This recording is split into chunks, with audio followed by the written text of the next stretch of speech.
তার যে মূল সেটা হলো গিয়ে যে আপনি কাস্টমারের কাছে এমন একটা ভ্যালু ক্রিয়েট করেন যেটার জন্য আপনি তাকে বুঝাইতে পারেন এবং তাকে কনভিন্স করতে পারেন, তৈরি করতে পারেন, যাতে এটার মাধ্যমে আপনার আলটিমেটলি আপনার যে বিজনেস এন্টিটি আছে তার প্রফিট বাড়ে, রাইট? সেটাই হলো গিয়ে মূল কাজ। এটা হলো গিয়ে মার্কেটিং এর প্রসেস। এবং একটু বলি যে মার্কেটিং এর বইটা ওনাদের হ্যান্ডলটা যায় না, একটু দিয়ে দেবো। হ্যাঁ, আমি কন্টিনিউ করতে থাকি, এর ভিতরে আপনি ডিস্ট্রিবিউট করবেন। দেন আরেকটা জিনিস কি, যে আমরা যখন মার্কেটিং অ্যাক্টিভিটিস করতেছি তার মানে কি, যে এটা হলো কাইন্ড অফ একটা কমিউনিকেশন, রাইট? আমি আমার কাস্টমারের সাথে বা আমার যারা টার্গেট অডিয়েন্স আছে তাদের সাথে আমি কমিউনিকেট করতেছি, এবং সেই সাথে সাথে আমার এটা মনে রাখতে হবে যে আমি আসলে তাদের কাছ থেকে কি ফিডব্যাক পাচ্ছি।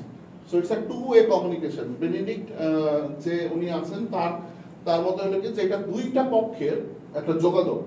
আমি শুধু যে দিচ্ছি তা না, বাট ইন রিটার্ন আমি আসলে তাদের কাছ থেকে কি পাচ্ছি, কি ধরনের ভাইব পাচ্ছি, কি ধরনের আমি তাদের কাছ থেকে রেসপন্স পাচ্ছি, তারা কি আমার প্রোডাক্ট বা আমার সার্ভিসের সম্পর্কে সন্তুষ্ট কিনা, কনভিন্স কিনা, এটার যে একটা ভাইব বোঝা, সেটাও কিন্তু একটা আসলে কমিউনিকেশন, রাইট? কারণ আমরা জানি যে আমাদের যে ওভারঅল কমিউনিকেশন প্রসেস তার ভিতরে মাত্র আসলে 20% ভার্বাল এবং বাকি 80% is all about body language.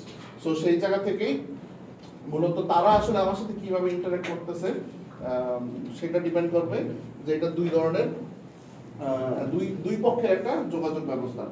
আচ্ছা, সো এইটার সাথে কারা জড়িত এবং কারা মূলত মার্কেটিং কৌশল কাদের আসলে বিবেচনা করা উচিত? বাই ডিফল্ট আমার মনে হয় যে লাইক সবারই সমস্ত ব্যবসায়ীদের যারা বিভিন্ন পর্যায়ে আছে তাদের প্রত্যেকেরই এই মার্কেটিং এর বিষয় চিন্তা করা উচিত, স্টার্টিং ফ্রম যে একজন মুদি দোকান চালাইতেছে। কারণ বিষয়টা হলো কি যে আপনার এলাকাতে 5টা-10টা মুদির দোকান আছে পরপর সিরিয়াল, রাইট? আপনি কোনটায় যাবেন বা কোন দোকানদার আসলে কত বেশি কাস্টমার অ্যাট্রাক্ট করতে পারবে, এটার কিন্তু কিছু প্রসেস আছে, রাইট? আপনি কিন্তু এলাকার অবশ্যই আপনি যে এলাকায় থাকেন আপনি মোস্ট প্রবাবলি সবাই যেটা করে সাধারণত ওই এলাকার আপনার নিজের একটা চয়েসেবল দোকান আছে, রাইট? যে জায়গা থেকে আপনি জিনিস প্রয়োজনীয় বিভিন্ন কারণে হইতে পারে যে আপনি ওই দোকানে গেলে সব পান, আবার হইতে পারে ওই দোকানদারের সাথে আপনার অনেক ভালো রিলেশন আছে, আবার অনেকে মনে করে যে আচ্ছা ঠিক আছে এই দোকানদার আমার যখন যে কোনো সময় লাগতেছে, আমি যখন ঘরে থাকতেছি না, আমার ফ্যামিলি মেম্বারদের যদি আর্জেন্ট কিছু লাগে সে আমার বাকি দিয়ে দিচ্ছে।